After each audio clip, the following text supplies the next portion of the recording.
नमो भगवते वासुदेवाय नमः। राधे राधे। मेरी सभी माताओं, बहनों और भाई बंधुओं को मेरा नमस्कार है। आप सभी का भारती वंदनी चैनल में स्वागत है। मित्रों, आज मैं आप सभी को गौवत्स द्वादशी की कथा का रसपान कराने जा रही हूँ। अतः आपसे आग्रह है कि कथा को पूरा सुनिएगा, बीच में ही मत छोड़िएगा, क्योंकि कथा के अंत में आपको गौवत्स द्वादशी की पूजा विधि भी बताई जाएगी। अतः आपसे निवेदन है कि वीडियो को पूरा देखिएगा। इससे पहले मेरा आप सभी भाई बहनों से नम्र निवेदन है कि यदि आप चैनल पर नए हैं तो चैनल को सब्सक्राइब अवश्य करिएगा और बगल में बनी हुई बेल आइकन को जरूर दबा लीजिएगा, ताकि मैं आपके लिए ऐसी ही पवित्र कथा कहानियाँ लाती रहूं। तो चलिए भगवान विष्णु और गौ माता के दर्शन करते हुए कथा को शुरू करते हैं। मित्रों, हिंदू पौराणिक कथाओं में गायों को उच्च सम्मान दिया जाता है, क्योंकि उन्हें परमात्मा का भौतिक प्रतिनिधित्व माना जाता है। इस दिन वाशु बरस गोवत्स द्वादशी या नंदिनी व्रत के रूप में जाना जाता है, जो इस बात पर निर्भर करता है कि आप दुनिया में कहाँ हैं। फिर भी भारतीय राज्य महाराष्ट्र में इस त्योहार को सबसे बड़ा त्योहार माना जाता है। ऐसा इसलिए है क्योंकि यह तिथि गायों और बछड़ों की भक्ति से जुड़ी हुई है और इसके परिणाम स्वरूप इसे बहुत पसंद किया जाता है। ऐसा माना जाता है कि इस घटना की शुरुआत अपने वर्तमान स्वरूप में समुद्र मंथन की कहानी से प्रेरित थी, जिसमें देवताओं और राक्षसों ने समुद्र मंथन करके अमृत खोजने के लिए संघर्ष किया था। इस प्रक्रिया के दौरान, जिसे 7 सबसे शक्तिशाली देवताओं द्वारा निर्देशित किया गया था, उन्हें स्वर्गीय गाय कामधेनु के साथ एक उपहार के रूप में भी प्रस्तुत किया गया था।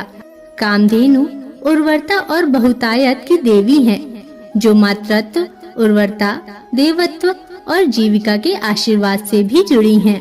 ऐसा कहा जाता है कि विष्णु के अवतार भगवान कृष्ण ने इस आकाशीय जानवर को अपने सबसे करीबी साथी के रूप में रखा था।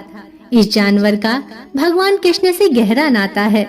अतः गौवत्स द्वादशी की पूजा करने से हमें भगवान कृष्ण के आशीर्वाद की भी प्राप्ति होती है। मित्रों, अब मैं आपको गौवत्स द्वादशी की कथा सुनाने जा रही हूँ, अतः ध्यान से सुनिए। प्राचीन समय में सुवर्णसूर नगर में देवदानी नामक एक राजा का राज था, जिसके 2 रानियां सीता और गीता थीं, तथा उस राजा ने एक भैंस और एक बछड़ा भी पाल रखा था। राजा की पहली रानी सीता भैंस की देखभाल करती थी और दूसरी रानी गीता उस बछड़े की देखभाल करती थी, तथा वह उस बछड़े से अपने पुत्र के समान प्यार करती थी। एक दिन भैंस ने चुगली कर दी कि गीता रानी मुझसे ईर्ष्या करती है। ऐसा सुनकर सीता ने गाय के बछड़े को मारकर गेहूं के ढेर में छुपा दिया। रात्रि में जब राजा भोजन करने बैठा, तब मांस की वर्षा होने लगी। राजा के महल के अंदर तथा बाहर चारों ओर रक्त और मांस दिखाई देने लगा, और जिस थाली में भोजन परोसा गया था, उस थाली में मलमूत्र हो गया। यह देखकर राजा आश्चर्य में पड़ गया और कुछ भी समझ नहीं पा रहा था कि यह सब क्या हो रहा है। तभी अचानक आकाशवाणी हुई, हे राजन, तुम्हारी रानी सीता ने गाय के बछड़े को मारकर गेहूं के ढेर में छुपा दिया है और कल गौवत्स द्वादशी है। तुम इस भैंस को राज्य से बाहर करके गौवत्स पूजा करो और इस व्रत को पूरे नियम के अनुसार पूरी श्रद्धा से करो। यदि तुम ऐसा करोगे तो तुम्हारे इस तप से वह बछड़ा पुनः जीवित हो जाएगा। मित्रों, इसके बाद ही दूसरे दिन राजा ने गौवत्स पूजा पूरे विधि विधान से की तथा पूरी श्रद्धा के अनुसार पूजा की और अपने मन ही मन में उस बछड़े को याद किया। जैसे ही राजा ने बछड़े को याद किया, तो वह बछड़ा गेहूं के ढेर से निकलकर बाहर आ गया। यह देखकर राजा प्रसन्न हो गया और राजा ने अपने पूरे राज्य में आदेश दिया कि नगर के सभी निवासी गौवत्स द्वादशी व्रत का पालन करेंगे। मित्रों, तभी से गौवत्स द्वादशी की पूजा और व्रत का विधान है। मित्रों, यह थी गौवत्स द्वादशी की व्रत कथा। अब मैं आपको इसकी पूजा विधि सुनाने जा रही हूँ, अतः ध्यान से सुनिए।